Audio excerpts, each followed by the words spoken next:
Welcome to Trade Pro. In this video, I'm testing the SSL channel indicator 200 times in a row to see how it performs. But there's a twist. I'm changing the settings for the second 100 test so we can compare the default settings on the SSL channel to a modified custom setting to see what performs better. First, the default, which is period 10, is going to be the kind of baseline test, and then what I'm going to do is change it to 30, so 3 times the default value, and we'll see how the 100 with custom settings compares to the 100 with default settings. Can we make this indicator perform better is the question. The basic setup is going to just be very simple. So cross down is a short, cross up is a long. So you're going to take an entry every single cross. There's no trade filters.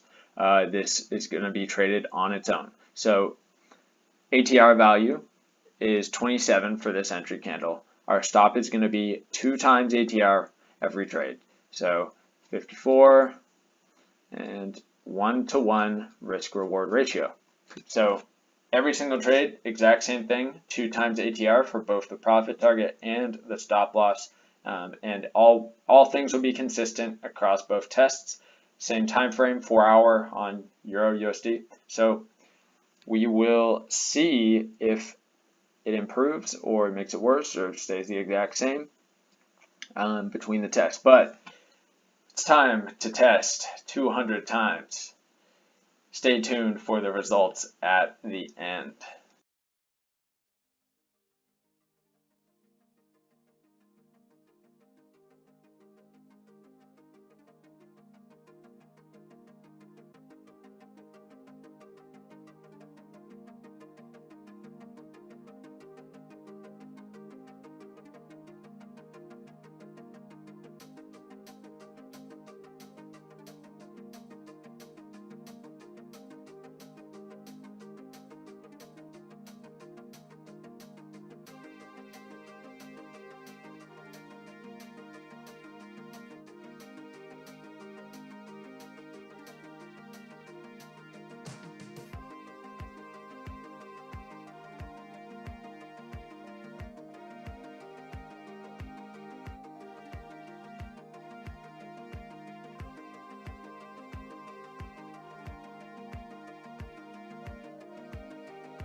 The results are in after 200 back tests, and the winner was the modified 30 period. But this test doesn't do the modified version justice, and I'll explain that more in a bit. But first, I'll quickly go over the results here. So default results, 100 back tests, 52% win rate. Most won in a row was 5, most lost in a row was 6. Giving a gain on your account of 4%, meaning you lost money because of spreads, not perfect entries, fees. For the modified 30 period, it had a 55% win rate, and the most won in the row was 6, most lost in a row was 4. Gain on your account 10%, so pretty much break even if you're taking into account fees and spreads and not perfect entries. So the thing what I was mentioning about this not doing the 30 period modified version justice is the 30 period still gets you into the big trending moves just as well as the 10 period does. But what the 10 period does terribly is it gives you so many terrible trades in a choppy range. You're going to have to go through 10 horrible trades or barely break-even trades in a row before it puts you into that nice trending move.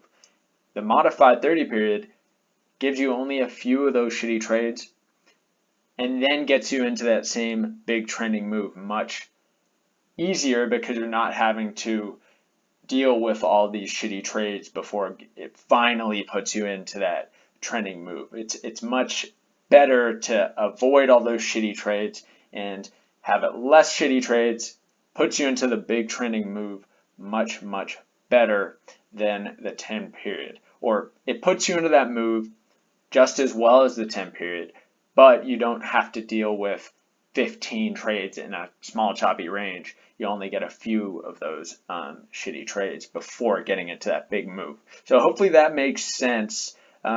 This would have been actually a better test if I did it with like a 3-to-1 risk to reward ratio, because it would have shown the default settings would have had a terrible, terrible time, and the modified 30 period actually wouldn't have done that bad, because a lot of the moves it gets you into are really nice trending moves. So this was a super simple test using only one indicator as an entry, and it definitely doesn't really prove my point by just looking at these results that are written down. So hopefully what I just explained makes sense.